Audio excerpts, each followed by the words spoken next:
morning, it's day 8 of our Lent readings for 2022, continuing the books of the New Testament and continuing John's Gospel, which we began yesterday. Now, we said John is very different from the other Gospels, Matthew, Mark and Luke.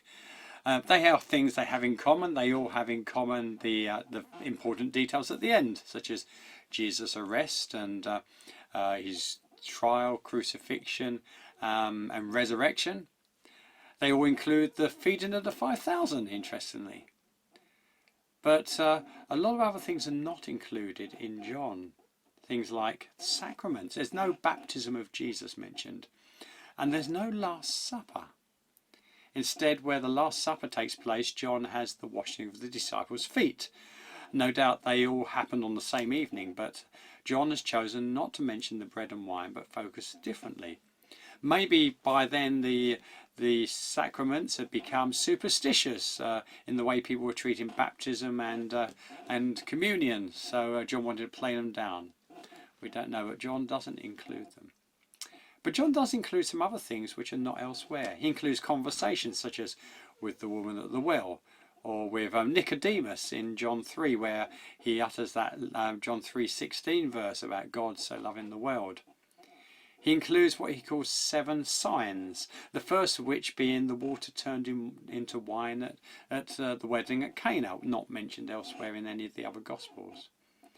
And he includes 7 I am statements. These are statements where Jesus takes the phrase I am, a phrase that all Jews would look back to the time when Moses met God at the burning bush and asked who God was, and God says I am, or I am who I am.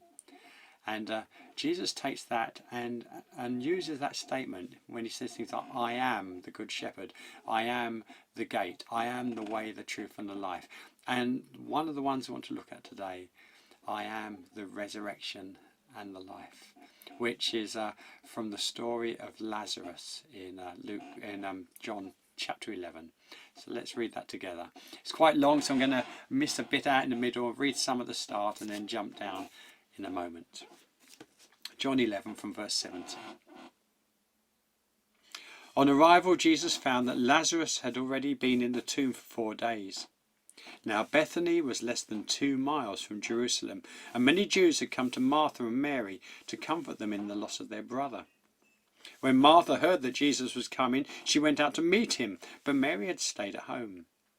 Lord, Martha said to Jesus, if you had been here, my brother would not have died. But I know that even now God will give you whatever you ask. Jesus said to her, your brother will rise again. Martha answered, I know he will rise again in the resurrection on the last day. Jesus said to her, I am the resurrection and the life. The one who believes in me will live even though they die, and whoever lives by believing in me will never die. Do you believe this? Yes, Lord, she replied. I believe that you are the Messiah, the Son of God, who came into the world. When Jesus saw her weeping, and the Jews who had come along with her were also weeping, he was deeply moved in spirit and troubled. Where have you laid him? He asked. Come and see, Lord, they replied. Jesus wept. Then the Jews said, see how he loved him.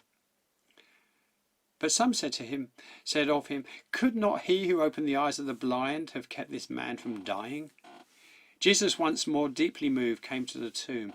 It was a cave with a stone laid across the entrance. Take the stone away, he said. But Lord, said Martha, the sister of the dead man, by this time there will be a bad odour, for he has been dead for 4 days. Then Jesus said, did I not tell you that if you believe you will see the glory of God? So they took away the stone. Then Jesus looked up and said, Father, I thank you that you have heard me. I know that you always hear me, but I said this for the benefit of the people standing here, that they may believe you sent me. When he had said this, Jesus called out in a loud voice, Lazarus, come out! The dead man came out with his hands and feet wrapped with strips of linen and cloth around his face. Jesus said to him, take off the grave clothes and let him go. Jesus knew the family well. He had often stayed with Mary and Martha and Lazarus. When he was in Jerusalem, he stayed in Bethany, just that 2 miles outside. And Lazarus was ill, Jesus had been informed, but by the time he got there, Lazarus was dead. And for the Jews at the time, they would think that while he was ill, there was hope. He might be healed. But once he's dead, well, that's it. Hope's gone. You can't reverse death. Jesus says, I am the resurrection and the life. And at the time, the Martha implies that she believes that. But what she's thinking about is a resurrection in the future at the end of time, not the present. Jesus goes to the tomb. He weeps, that shortest verse in the Bible, and asks for the stone to be removed. And they question if that's really a good idea, but he says yes. And then he speaks, and Lazarus is raised from the dead and comes out, and they take off the grave clothes and let him go. Now that is a trailer for the end of time.